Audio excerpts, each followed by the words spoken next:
Bueno, mire, ya se está, vamos a esperar que ingrese, ya está ingresando.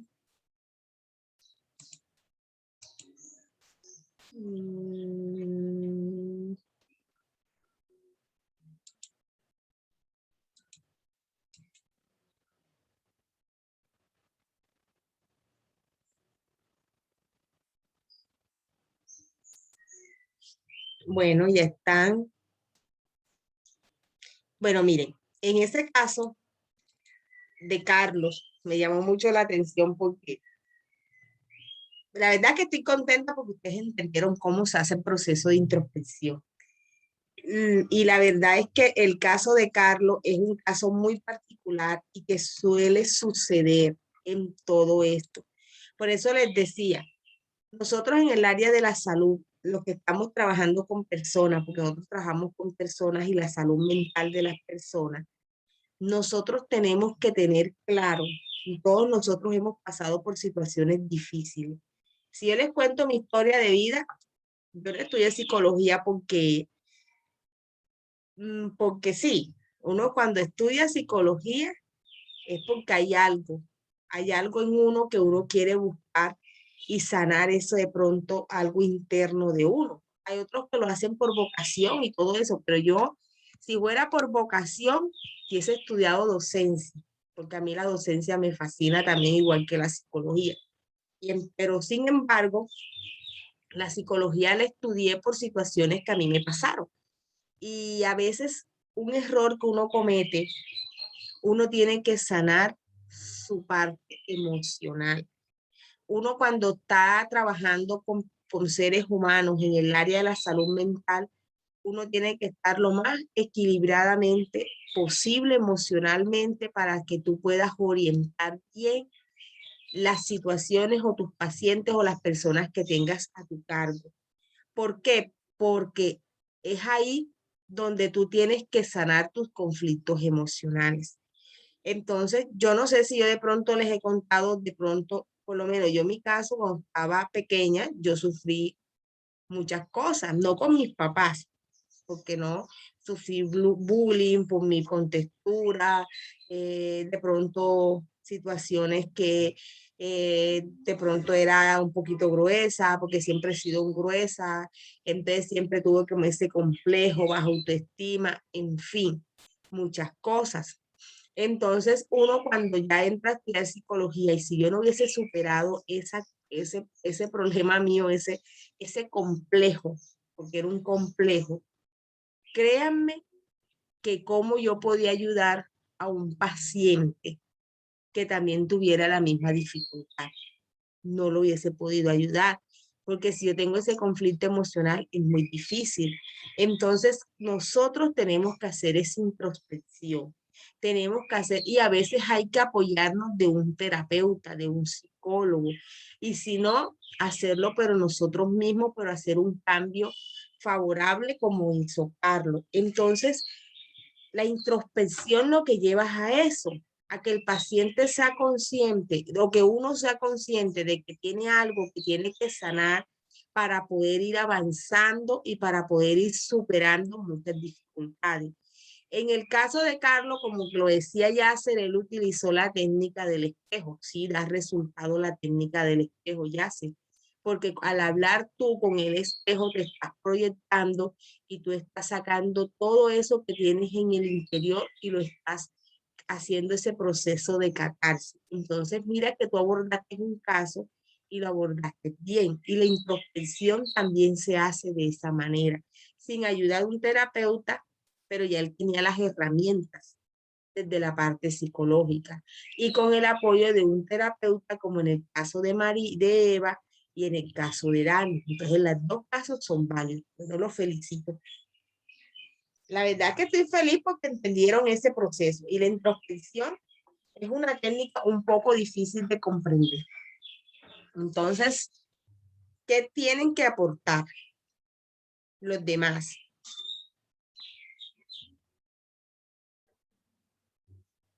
Niños, están ahí. Eva, cuéntame, Eva. Cuéntame, Eva. ¿Todo bien? Bueno, yo sí. A mí sí me gusta saber lo que yo no sé, a mí yo lo pregunto. Ajá. ¿Qué técnica funcionaría mejor? O eso depende del caso. ¿La ayuda de un terapeuta o como en el caso de Yasser, o sea, solo, con la introspección nada más, o sea, con la capacidad propia de autoayudar? Bueno, ¿Qué es Eva. más aconsejable?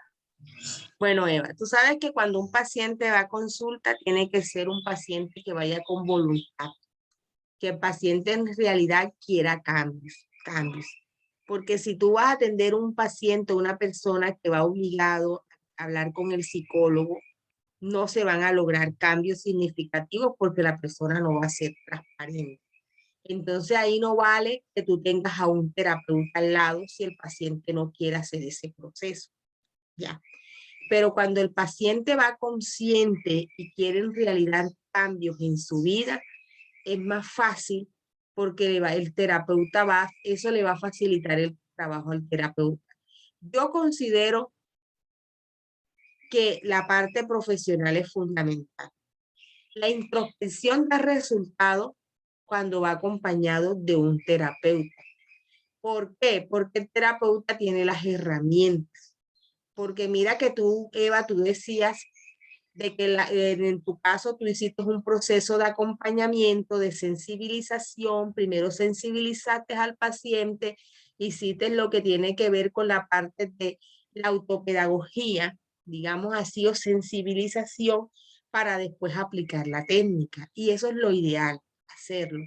Primero sensibilizar al paciente, hacer que él en realidad tenga como conciencia de que tiene un problema para después poderlo hacer y da muy buenos resultados.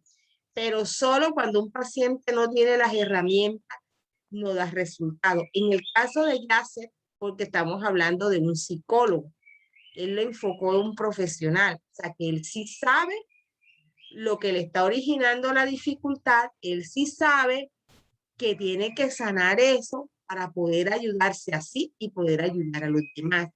Y en el caso de él, como ya cuenta con el conocimiento, se le hace más fácil el proceso. En mi caso, cuando yo estudié, yo busqué ayuda psicológica, una terapeuta, porque yo sabía que yo tenía que superar esos miedos, esos temores. Mire, a mí me daba miedo todo, todo. Y como siempre fui sobreprotegida por mis papás, porque yo sufría ser asmática y muchas cosas así, entonces digamos que esos miedos muchas veces tienen que vencerlo porque si no la universidad me hubiese devorado, yo que estudiaba en Barranquilla, me hubiese devorado la universidad. Entonces, todas esas situaciones, yo por lo menos busqué ayuda.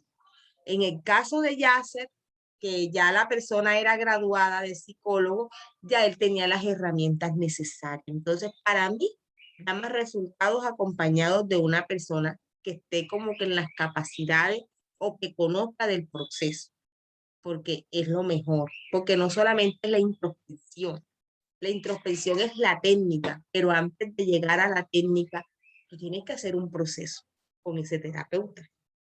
Ojo, esta técnica no se hace el primer día de terapia, no. Esta técnica se hace después que tú tienes varias sesiones con el paciente. La primera es que tú conoces el paciente hace proceso de catarsis, después que haga el proceso de catarsis, el paciente tiene que hacer un proceso de concientizarse de su problemática y ya van 2 sesiones o 3 sesiones, dependiendo del paciente, porque hay pacientes que van, se te sientan y no hablan ni una palabra, ahí sí te toca más difícil, pero cuando el paciente es hablón y expresa y todo, es más fácil. Entonces todo es relativo, o sea, todo es relativo. Por eso yo digo que uno tiene que tener, ustedes que van a trabajar con esta parte humana, ustedes tienen que aprender a reconocer emociones.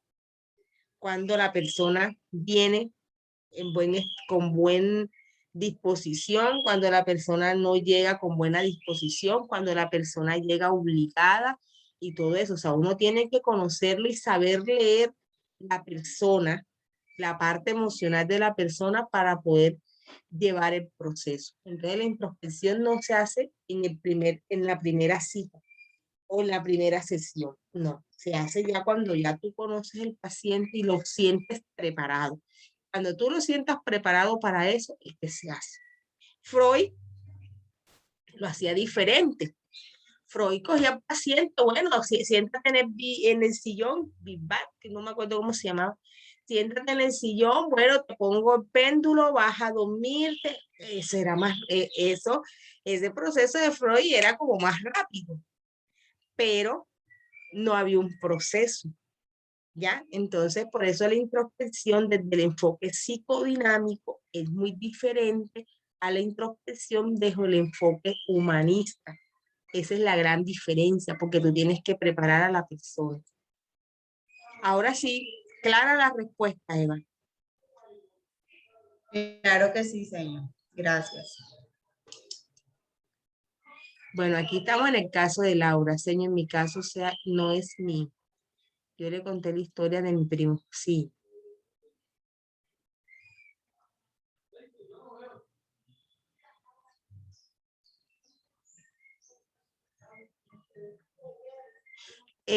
Laura, tú no puedes activar el micrófono para hablar, no, ¿verdad? Me imagino que no. Estás en la casa de tu primo. Bueno. En este caso, ese fue el caso que tú me estabas comentando la vez pasada de tu primo, que se autoestimulaba. O así. Bueno, no tengo casi, no sé, manejo el tema, no sé, yo no fui yo. Antes estoy perdida. No conozco el caso de tu primo. No me acuerdo, no recuerdo. ¿Quién recuerda? ¿Quién recuerda el caso del primo de Laura? Bueno, el niño lo están llevando al psicólogo y maneja el tema sobre hablar más con él, colocarle espacio para él poderse sentir mejor.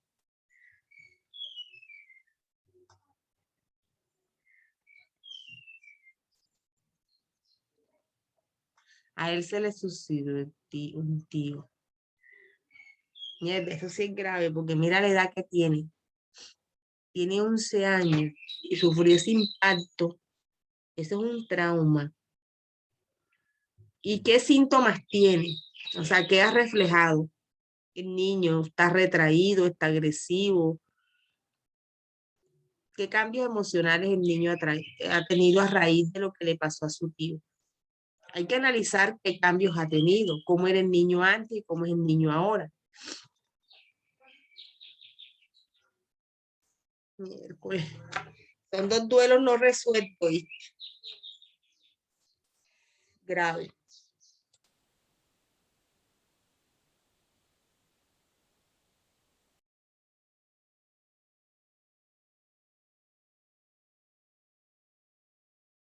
Bueno, te soy sincera, este caso es bastante delicado, porque estamos hablando de un niño de 11 años, que cuando estemos en el otro módulo de etapa de la preadolescencia, por sí solo está experimentando cambios de su edad. Y estamos hablando de dos duelos, dos muertes que son duelos que el niño aún no ha resolvido. Entonces, mañana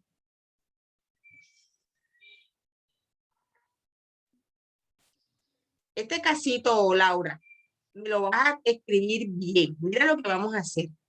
Me vas a plantear bien este caso y mañana que estemos en psicología del desarrollo, lo analizamos. ¿Te parece? Porque es más que todo aquella asignatura. ¿Te parece, Laura? Bueno, entonces plantéamelo, me lo escribe bien organizado, todo lo del niño, la edad, cuándo falleció su abuelo, cuándo falleció su tío, cómo fue, por lo menos diciendo que el abuelo con cáncer, el tío se suicidó. Entonces, cuándo fueron las escenas y todo eso, plantéame bien la situación y lo analizamos mañana. Bueno, mis hijas, continuamos. Entonces, quedó claro lo de la psicología contemporánea, más que todo es la psicología actual. Y la psicología actual va muy de la mano o hace parte de la psicología humanista. La introspección es una técnica que se utiliza en la psicología humanista para que el paciente tenga la capacidad o sea consciente de su estado de ánimo y haga esa reflexión que de sus emociones y reconozca emociones para superar ciertas dificultades emocionales. Entonces, eso es lo que yo quería que supieran de que era la psicología contemporánea. Ahora vamos a entrar a los enfoques de la psicología contemporánea, que son el cognitivo, el sistémico, el humanista, el gestálico y el biopsicosocial. Entonces le abrimos paso a nuestro amigo Yasser para que él explique el enfoque cognitivo. Cuéntanos, Yasser. ¿Estás ahí? Voy a compartir pantalla. Sí. Está perfecto, Yasser. Déjame habilitarte. De que estuviéramos bravos. Dale, Yasser.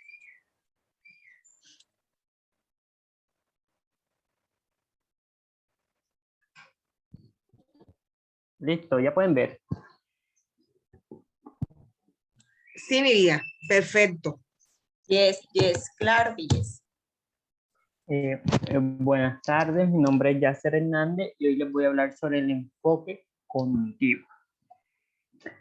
Para hablar de en sí enfoque cognitivo, primero vamos a darle, hablar sobre el enfoque y cognitivo para hablar así después en toda la palabra completa. Son términos que ya hemos utilizado, pero es bueno tenerlos siempre claro que cuando finalicemos todo, queden esos conceptos totalmente claros.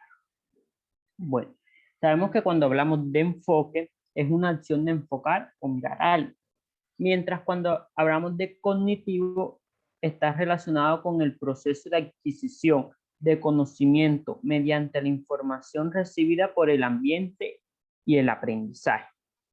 La palabra cognitivo deriva del latín conocer, que significa conocer.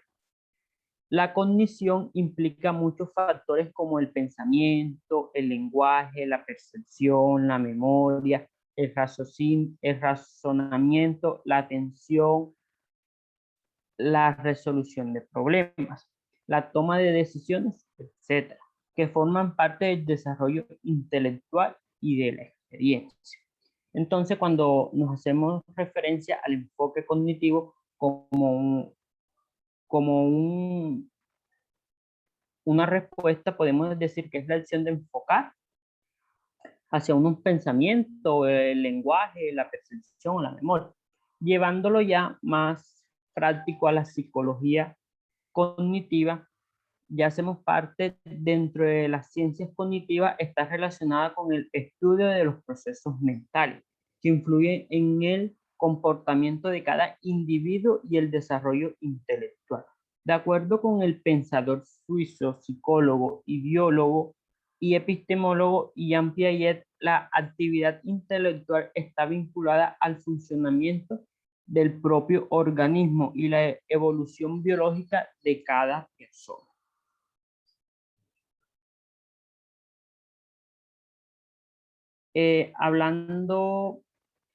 Aclarando lo que expusimos ahora, que el enfoque cognitivo hace referencia al estudio de los procesos mentales como la percepción, la memoria, la sensación, el pensamiento, el raciocinio, la resolución de problemas.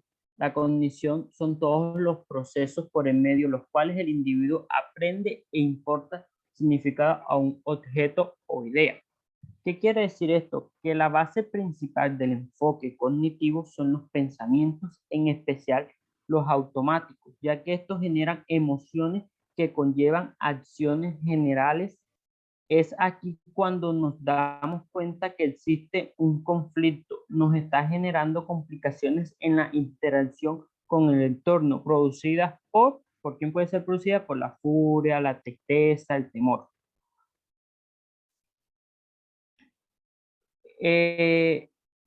Entrando ya a las etapas del desarrollo cognitivo de Piaget, las etapas están divididas en sensoriomotoras, que van de 0 a 2 años.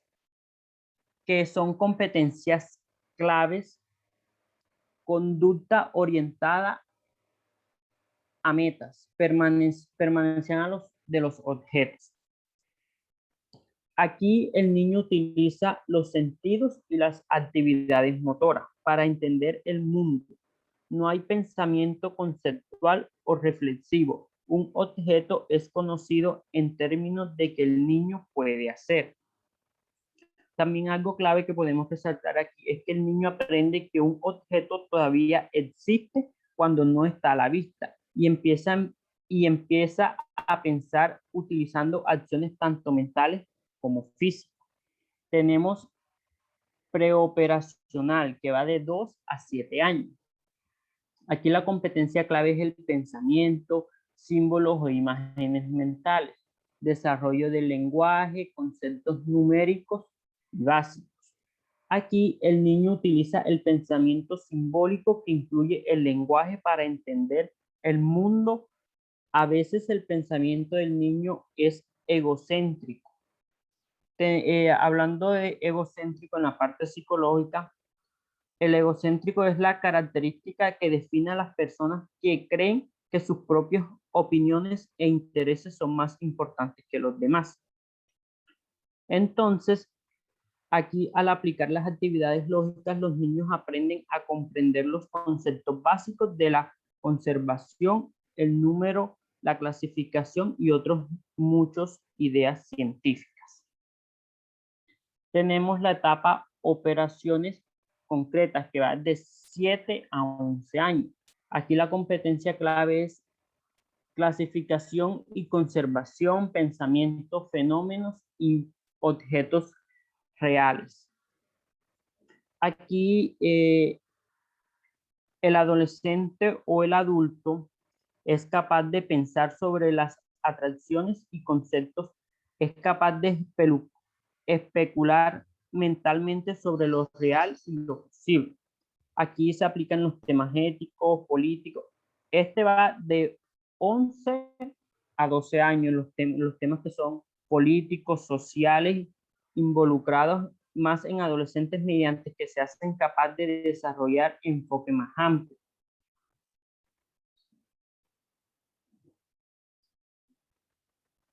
Tenemos la teoría del desarrollo cognitivo de Piaget.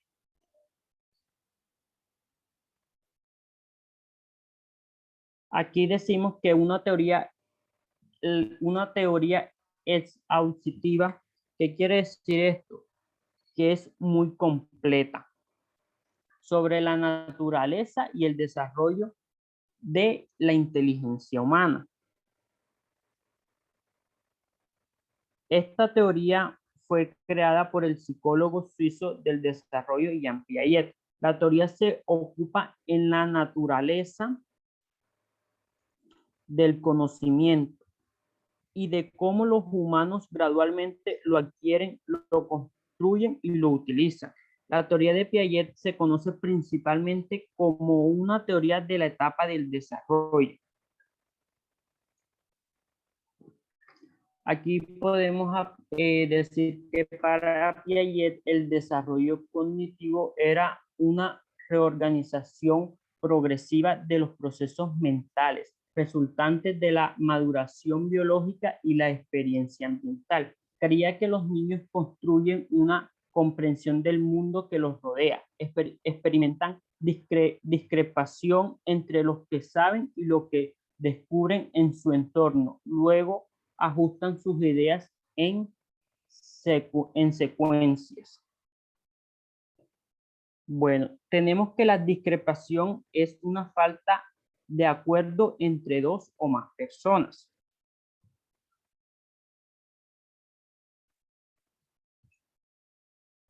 Acá entramos a lo que es la asimilación y acomodación. Mediante un estudio el ambiente de la educación, Piaget se enfoca en dos procesos, a lo que es llamado asimilación y acomodación. Para Piaget, la asimilación significa la integración de elementos externos en las estructuras de la vida o ambiente, o aquellos que podríamos tener a través de la experiencia.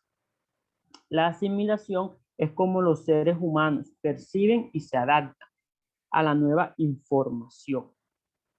También podemos decir que la asimilación es el proceso mediante el cual se reinterpretan nuevas experiencias para hacerlas encajar con antiguas ideas. Mientras ya llegando a la acomodación es el proceso en que el individuo toma nueva información del entorno y altera los esquemas preexistentes con el fin de adecuar la nueva información. Aquí tenemos un ejemplo de asimilación y acomodación. Aquí se aplica la asimilación cuando un niño juega con una pelota de goma hasta que reciba una de trapo. Las formas semejantes de la pelota le permiten reconocerla como tal, a pesar de descubrir luego su diferencia. Ya aplicando la acomodación, el mismo niño con la pelota de trapo intenta botarla y se da cuenta de que no reacciona del mismo modo que las de goma. Su concepto de la pelota se amplía para acomodarse a la nueva distinción entre objetos similares.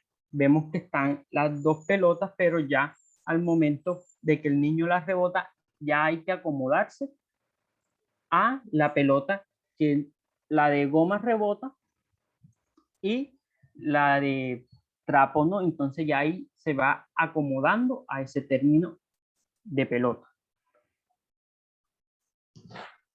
Enfoque cognitivo. El enfoque cognitivo se caracteriza por explicar los procesos cognitivos que subyacen a la adquisición y su uso de lenguas. El aprendizaje de un lenguaje no solo requiere factores genéticos, sino también procesos cognitivos y situaciones comunicativas. El enfoque cognitivo.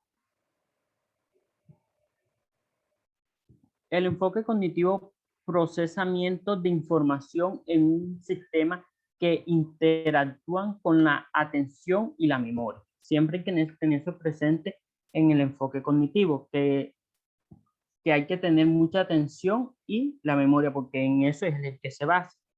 Le da gran importancia a los procesos mentales como formadores del conocimiento y el aprendizaje. Desde la mirada cognitiva, los cogniciones son parte importante del proceso, ya que median y posibilitan la interpretación más allá de la mera reacción pasiva de estímulos. Bueno, tenemos interpretación del andamiaje. Esto es un término que se utiliza en psicología del desarrollo y pedagogía y otras ciencias sociales para referirse al conjunto de ayudas.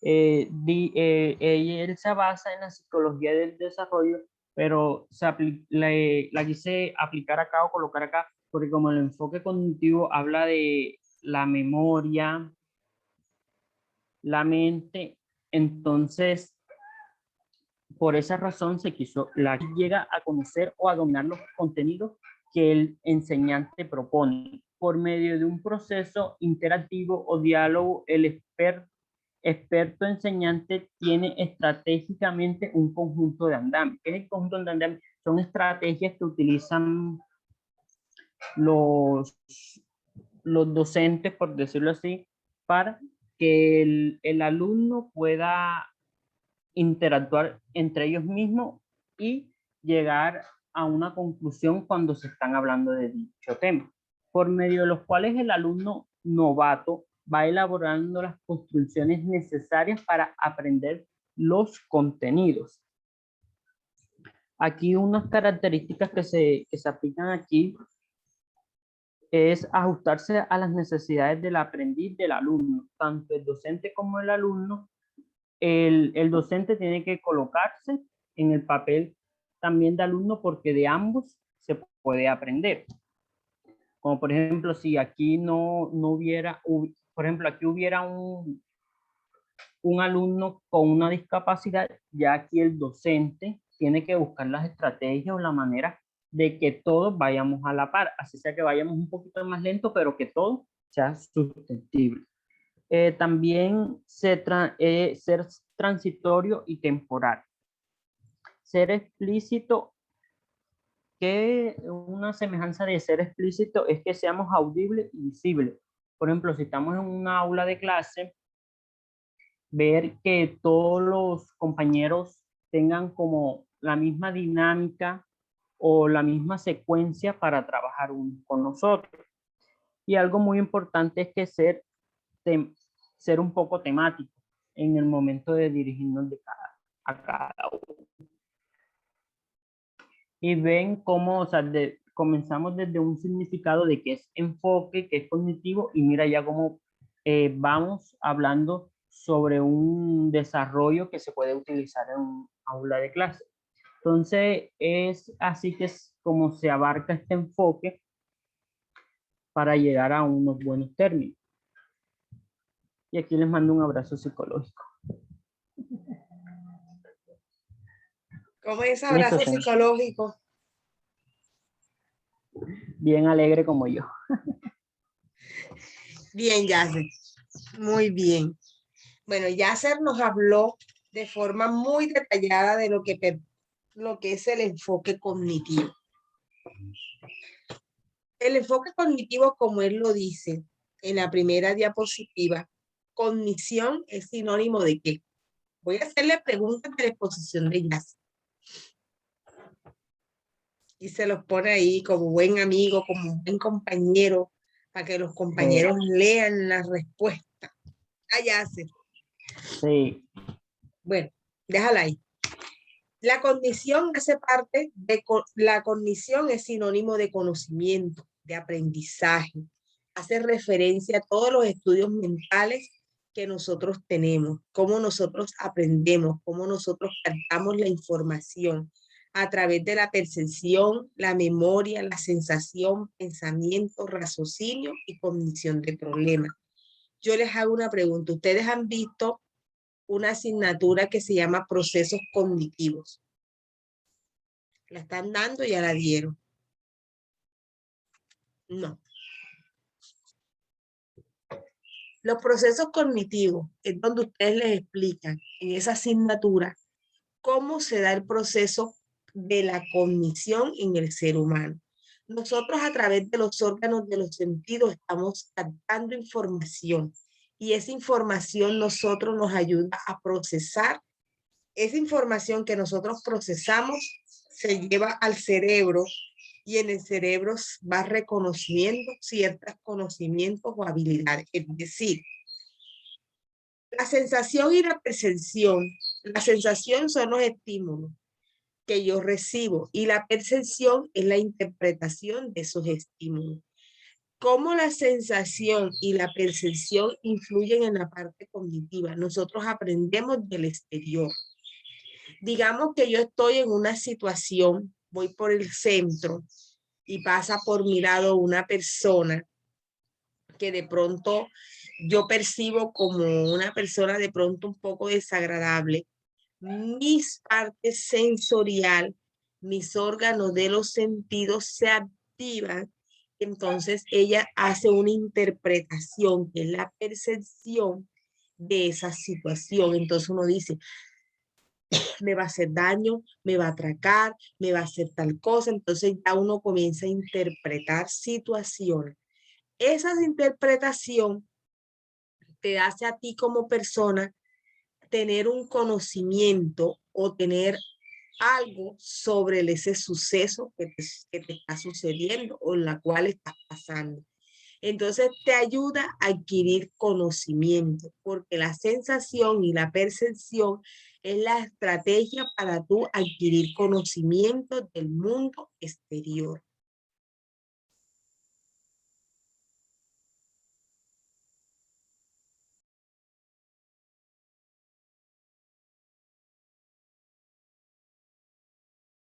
La diapositiva. No te disculpen, que se me entra un ataque de tos horrible.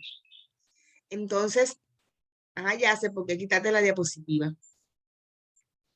Ya va, señora, la coloco porque Sí, vamos a dejarla.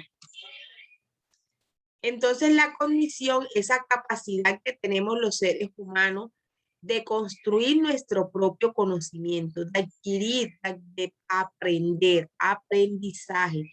Ojo, no, el aprendizaje no solamente se da leyendo un libro, no solamente se da haciendo una formación académica, sí, es importantísima y hace parte de nuestro proceso cognitivo, pero también la cognición y el aprendizaje también depende mucho de las experiencias por las cuales yo vivo o yo experimento.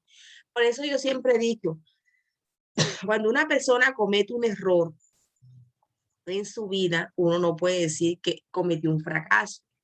No, para mí un error que uno comete es un aprendizaje y eso te ayuda a ti a tener conocimientos, a poder ante ciertas situaciones a aprender a solucionarlos como tal. Entonces, cada cosa que a mí me pasa estoy aprendiendo, estoy adquiriendo conocimiento a través de los procesos mentales, que es la percepción, la memoria, la sensación, el pensamiento, y miren lo que dice aquí, resolución de problemas. Cuando yo soy capaz de resolver mis problemas, estoy poniendo en práctica esos conocimientos aprendidos. Entonces la cognición es un proceso. Ustedes nunca, nadie nunca deja de aprender. Todos los días nosotros estamos aprendiendo. Todos los días estamos en constante aprendizaje. Entonces, ¿por qué? Porque nosotros de todo lo que pasa, experiencia, formación académica, todo lo que vivimos día a día, nos generan unos procesos cognitivos. Estamos aprendiendo algo.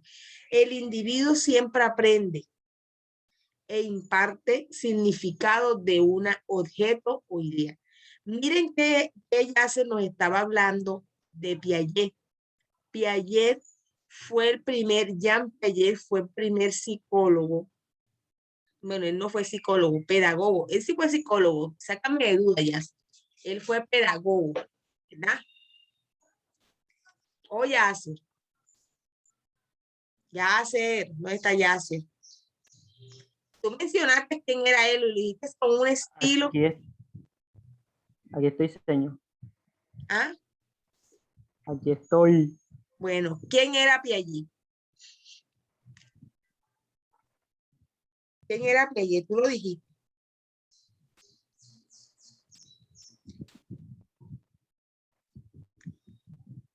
Piaget. ¿Quién era? Pedagogo suizo. Y también creo que estudió psicología. También era psicólogo. Era un pedagogo suizo y psicólogo. Sí, era psicopedagogo, sí. Era psicopedagogo, sí, psicopedagogo, psicólogo y pedagogo. Habló sobre la teoría cognitiva. Él habló sobre el desarrollo cognitivo en niños y habló de las etapas habló de las etapas sensoromotora, preoperacional, operacional, operacional formal y operacional concreta. Él habló sobre unos estadios de desarrollo que los seres humanos pasamos a lo largo de nuestra vida y que nos ayuda a formar nuestra parte cognitiva. Señor. Dime, mi amor. Fue epistemólogo. Y también fue psicólogo. Psicólogo y pedagogo, sí. Sí, señor. Bien.